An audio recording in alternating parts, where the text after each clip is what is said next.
and some math. Bring the math. Here we go. We're about to start our Unit 2, which is all about savings. And so I'd encourage you right now to pause the video if you need to, but go grab a pencil, go grab some paper, get a notebook, start taking some really good notes in here, because this is when we really start digging in and understanding the fundamentals about finance. And it's so critical for you to really be able to capture as much information as you possibly can. I wanted to start out with a quote. And this is by Zig Ziglar. He said, discipline yourself to do the things that you need to do when you need to do them. And the day will come when you will be able to do the things that you want to do when you want to do them. And we've been talking a lot about discipline in general. And so I just want to encourage you guys, like, wealth building and having financial independency, it's a lot, so much. The majority of it is about having a disciplined lifestyle. And so I want to encourage you guys to do that. Back in 2006, there was a report, an article that came out from CNN Money. It was in December of 2006. And what they said in that article was that Americans had a negative 0.6% savings rate. Negative. Okay.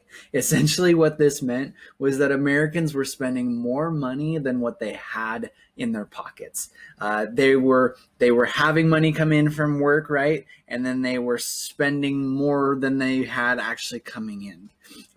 So on that day, they said America's negative spending rate, it wouldn't be able to be sustained, and that they were predicting a recession to be happening. And if you know anything about financial history, especially in the early 2000s, that's exactly what happened, right? Exactly what happened. We had this terrible, terrible recession. And the thing that we can learn from something like this is that that money emergencies, things that come up unexpectedly, are going to happen, and we have to figure out a way to be prepared for it.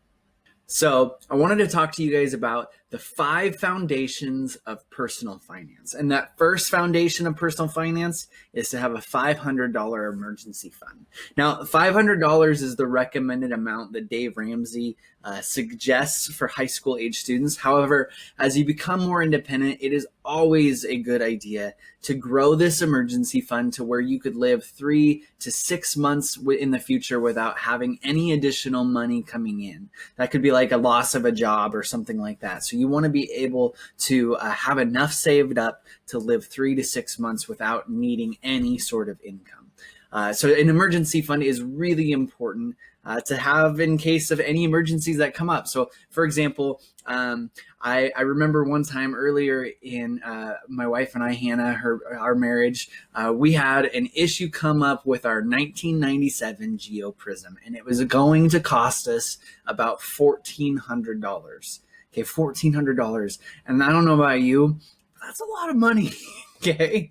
And it was the Geo is the one that I took to work every day. It was something that we had to have. Like, we had to have that car, and we didn't have the money to pay for it. $1,400 was a lot of money. I was just starting my teaching career. We had 2 little kids at home with a third one on the way. And it was just kind of like, we don't have the money to do it. And so what we ended up having to do is we ended up having to use a credit card for that, to pay for that mechanic bill. And by the time that we were able to pay it off, that $1,400 turned into like $1,500, $1,600.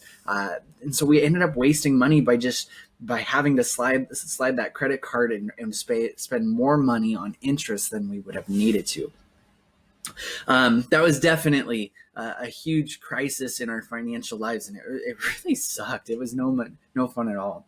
But more recently, we had a similar issue come up with our van, a same type of a thing where we had a huge bill. But what we had is an emergency fund that we were able to have money set aside, and we were able to pay that money for that mechanic for the job that they were going to do without having to borrow any money from a credit card. We were able to pay cash on it, and it was definitely an inconvenience. I mean, nobody wants to spend that much money on fixing a car, right? But the big thing here is that it's an inconvenience, right?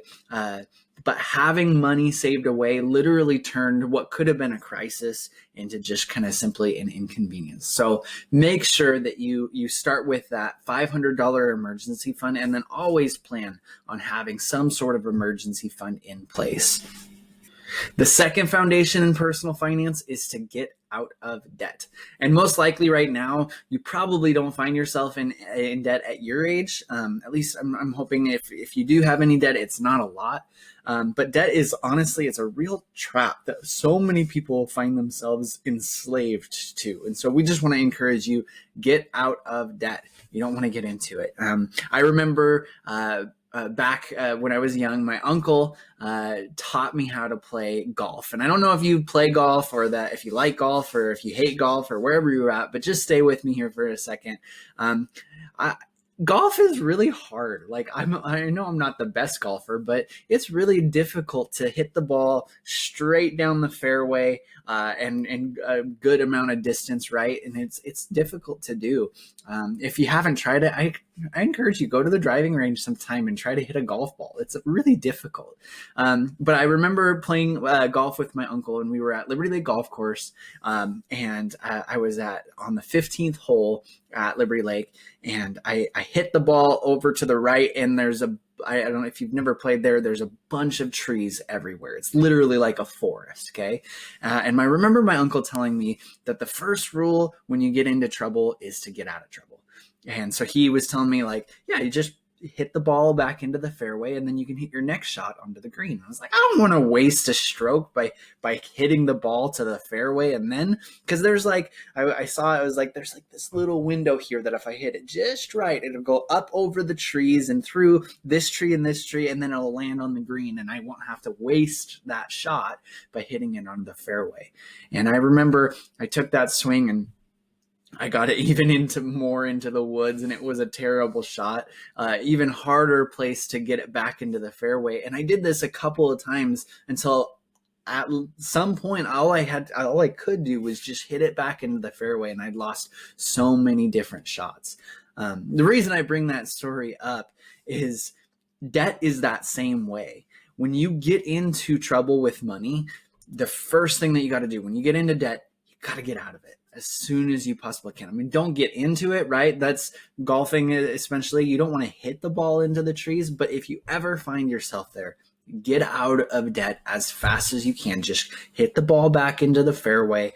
The number 3 thing is to pay cash for your car. I don't know about you, but many people in our culture are drawn to wanting the next best thing, right? They want the new iPhone, and they want all the brand new TV and awesome things that you can get. And in the culture we live today, that's very common. It's what we do as Americans. But I want you to know that when you buy a car, like if you go to the auto dealership and you buy a car, that when you drive it off the lot, you buy it and you drive it off the lot, within a month, they say, according to Carfax, it loses 10% of its value once you drive it off the lot. Okay, so what that means is that a brand new car that maybe you paid 20 grand for is now worth $18,000 after you buy it. And if you're borrowing that money to drive that car, then you owe, like, it's usually about $500 for a nicer car. You have to pay $500 a month if you're borrowing that car. And so that's a whole lot of money to be, essentially a month down the road, you've paid $500 for this car, but it's worth way less than what you paid for it now. And so I just want to encourage you, buying a car, you do not have to get into debt. You do not have to borrow to buy a nice vehicle to drive. And so the third foundation for personal finance is just pay cash for your car. All right, the fourth foundation in personal finance is to pay cash for your college or your trade school. That does not mean, this does not mean don't go to college until you have enough cash to pay for it. What I'm saying here is that I've seen so many people take out loans for college without thinking about how they're going to pay it back. They end up using that loan to buy the new laptop and pay for their housing and their food, as well as their college and their books and stuff like that. And so they get free by taking out as much and maxing out as much of the loan as they possibly can. But you honestly, I just encourage you, you want to take out as little of student loans as you possibly have to. So fill out the FAFSA. You can get money through filling out the FAFSA.